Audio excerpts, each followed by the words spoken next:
जुळली गाठ ग या मालिकेच्या नवीन भागामध्ये आपल्याला असं पाहायला मिळते की आता सावी जी असते ना ती आणि धैर्य त्याचप्रमाणे दामिनी आता सोबत जाते. कारण धैर्याला डॉक्टरांनी सुचवलेलं असतं, हे बघा, जर तुम्हाला असं वाटत असेल की सावीची स्मृती लवकरात लवकर परत यावी तर तुमच्याकडे आता एकच पर्याय आहे आणि तो म्हणजे तुम्हाला तोच दिवस पुन्हा रिक्रिएट करावा लागेल ज्या दिवशी सावीसोबत हा अपघात घडला होता. आणि आता असं म्हटल्यानंतर धैर्यकडे एकूण एकच पर्याय होतो आणि तो तोच विचार करत असतो. आता इकडे सावी अजूनही लहान मुलांसारखीच विचार करत असते आणि तिचं वागणं पाहून तिथे दामिनी बोलते, ही येडी आपल्या घरात आली ना तेव्हापासून काही ना काही चुकीचं घडतच आहे. तिला सगळेजण घालून पाडून बोलत असतात. अवंती आणि नीता ह्या दोघीही मात्र व्यवस्थित तिच्यासोबत वागत असतात. तर इकडे सावी जी असते ना ती विचार करत बोलते, हे सगळं काय चाललंय आणि माझ्यासोबत कोणी खेळत का नाहीये. त्यावर धैर्य बोलतो, सावी चल आपण खेळूयात आणि तुला ना आता मी मस्त एक गेम दाखवणार आहे. त्यावर ती लगेच बोलते, मला कुठलाच गेम नाही खेळायचा वेगळा, कारण माझ्याशी कुणीच बोलत नाही. त्यावर तो बोलतो, अगं पण मी आहे की नाही, चल आपण दोघं जाऊया. आणि असं म्हणून तो तिला घेऊन जातो. इकडे डॉक्टरांनी सांगितल्यानुसार तिथे मधुसूदनच्या जागेवर त्याने तो पुतळा उभा केलेला असतो आणि तो सेम शर्ट सेम पॅन्ट आणि तो आतमधला जो असतो तो मात्र पुतळा असतो, एवढंच मात्र. आणि समोर गाडी उभी असते जिथे आता दामिनी सुद्धा उभी असते. आता या सगळ्यामध्ये सावी ही विचार करते की या सगळ्यामध्ये चाललंय तरी काय. तिचं आपल्या लहान मुलांचंच डोकं चालत असतं. पण कुठला दिवस आणि तुम्ही काय बोलताय ती आता धैर्याला विचारत असते. त्यावर धैर्य बोलतो, थांब. आणि असं म्हणून तो आता तिची जी गाडी आहे ना ती गाडी ऑन करायला लावतो आणि ती गाडी त्या मधुसूदनच्या अंगावर म्हणजेच त्या पुतळ्याच्या अंगावर घ्यायला लावतो. आणि अशा प्रकारे तिथे आता तो ॲक्सिडेंट होणार तितक्यातच सावीला आठवतो आणि सावी ते आठवून लगेच आपल्या पप्पांना आवाज देते. आता असं केल्यानंतर तिथे दामिनी उभी असते. ते पाहून तिथे आता सावीला दामिनी आठवते. इकडे मात्र आता दामिनीकडे पाहिल्यानंतर दामिनी खूप घाबरून जाते, कारण तिला माहिती असतं की आपल्या सत्य आता सगळ्यांच्या समोर येणार. तिथे मात्र ती अगदी टेन्शनमध्ये असते. सावी इकडे काळजीमध्ये असते आणि तिला आठवलेलं असतं की हे सगळं दामिनीने घडवून आणले. हे सगळं जे आहे ना ते फक्त आणि फक्त याच बाईमुळे घडलंय. म्हणजेच काय तर तो अपघात आणि हे सगळं म्हणजेच माझ्या पप्पांना मारण्याचा प्रयत्न हा याच बाईने केलाय. त्यावर अचानक तो धैर्य आता सावीकडे बघतो आणि एकदा दामिनीकडे. त्यावर तो लगेच सावीला बोलतो, सावी तू काय बोलतेस, तुला कळतंय का. अगं तू बरोबर तर बोलतीयस ना. आता असं म्हटल्यानंतर लगेच दामिनी बोलते, सावी तुला काय झालंय, ही वेडी आहे वेडी. आता असं म्हटल्यानंतर लगेच धैर्य बोलतो, बस आई ती आता वेडी नाहीये आणि ती शहाण्यासारखं वागतीये ना आणि तिचं म्हणणं सुद्धा अगदी खरंच आहे. तू असं वागतीयस याच्या मागे तुझा तर हात नाही ना, कारण तू इतकी मागे मागे राहते, तुझं वागणं बदललंय. अगं मलाही संशय होताच पण आता अगदी खात्री पटली आहे. त्यावर सावी बोलते, होय धैर्य, आणि इतकंच नाही, बाबांना मारण्याचा आधीसुद्धा प्रयत्न दामिनी मॅडमनेच केला होता आणि याच्या मागे माझ्याकडे पुरावे सुद्धा आहेत. आणि ती आता ते पुरावे जे त्यांच्या मित्रांनी आणि त्यांनी मिळून काढले होते, जे दामिनीने लपवून ठेवले होते, ते पुरावे शोधले आणि या सगळ्यामध्ये ती दाखवते हेच ती पुरावे आहेत. त्यावर लगेच धैर्य बोलतो, सावी हे सगळं सत्य आहे तर मग दामिनी मॅडम म्हणजेच आईने असं का केलं असावं. त्यावर तो लगेच आईला बोलतो, म्हणजेच दामिनीला, आई का गं असं केलंस आणि तिच्या बाबांनी असं काय केलं होतं.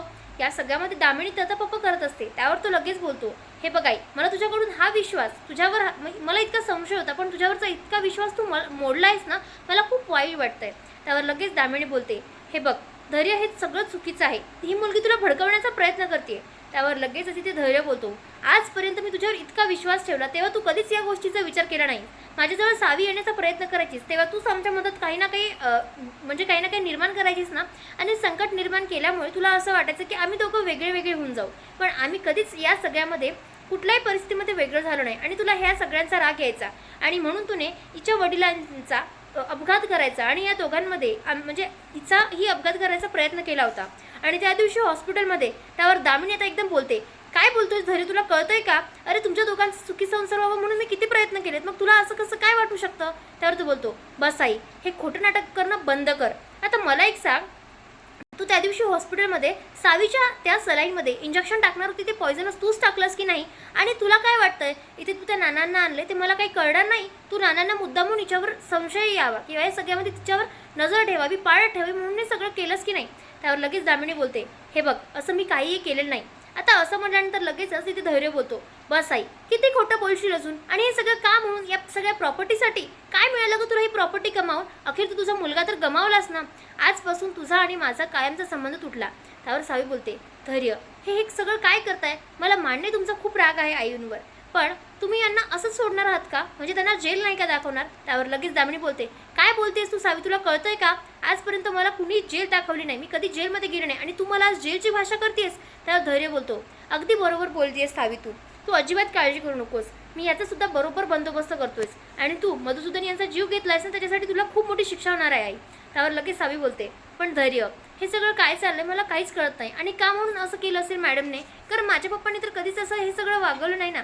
त्यावर दामिनी बोलते, ठीक आहे मग मीच सांगते, तुझ्या पप्पांनी आमच्याकडून जमिनी हिसकावल्या आणि त्यावेळी त्यांनी आमच्याकडून नाही तिथे पुरावे हिसकावून घेतले होते, आमच्यावर संशय केला आणि आमच्या प्रॉपर्टीच्या नावावर आमच्या यांच्या नावावर त्यांनी खूप खूप या सगळ्यामध्ये म्हणजे बळजबरी करण्याचा प्रयत्न केला.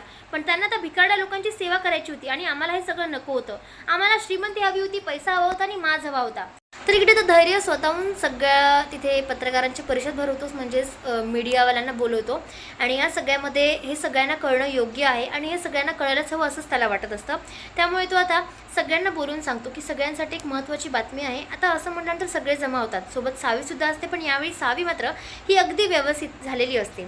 तर आता त्यांनी नायकांनासुद्धा तिथे इन्व्हाइट केलेलं असतं, कारण त्यांना माहिती असतं की हे सगळं सत्य त्यांनासुद्धा पचणं अवघड आहे आणि सोबत मुजुमदारांनासुद्धा. सगळ्यांच्या सोबत तो सांगतो की दामिनी मुजुमदार यांनी मधुसूदन नाईक यांचा खून केलेला आहे आणि आधी जेव्हा ते गायब झाले होते 20 वर्षापूर्वी, तो सगळा जो काही खेळ होता तो सगळा दामिनी मुजुमदार यांनीच मांडलेला होता. आणि आता त्याने सगळं काही सत्य मीडियावाल्यांना सांगितल्यानुसार मीडियावाल्यांना खूप मोठा धक्का बसलेला असतो आणि सोबत मुजुमदार आणि नायकांनासुद्धा. त्यावर आता तिथे विलास आणि भास्कर बोलतात, पण आता आई तर. त्यावर लगेच धैर्य बोलतो, तुम्ही काळजी करू नका, मला कळतंय तुम्हाला काय पाहिजे आणि काय नाही, तुम्ही अजिबात काळजी करू नका, ही सगळी प्रॉपर्टी मी तुमच्या दोघांच्या नावावर करणार आहे. आणि मी तर आता इतकंच नाही तर तो इराला सुद्धा बोलतो, कारण तिथे इरासुद्धा आलेली असते. इराला बोलतो, मला माहिती आहे तुझं माझ्यासोबत म्हणजे लग्न करण्याचं प्लॅनिंग होतं, पण ते होऊ शकलं नाही, पण या सगळ्यामध्ये जी प्रॉपर्टी आहे मी तुझ्यासुद्धा नावावर करून देणार आहे आणि मला यातलं काही एक नको आहे. त्याच्यामुळे तिथे त्यांनी सगळं सांगितलेलं असतं. तर इराने सांगितलेलं असतं की तुम्हाला असं वाटतं की मधुसूदन जे आहे ते जिवंत किंवा या एवढ्या दिवसात मेलेले होते, पण या सगळ्यामागे माझ्या वडिलांचा हात होता. माझ्या वडिलांनी त्यांना म्हणजे मुद्दामून हॉस्पिटलमध्ये भरती ठेवलं होतं, कारण त्यांना माहिती होतं, म्हणजे त्यांना माहिती होतं की दामिनी मॅडम कधीही पलटू शकतात आणि म्हणून त्यांनी हा प्लॅन बनवलेला होता.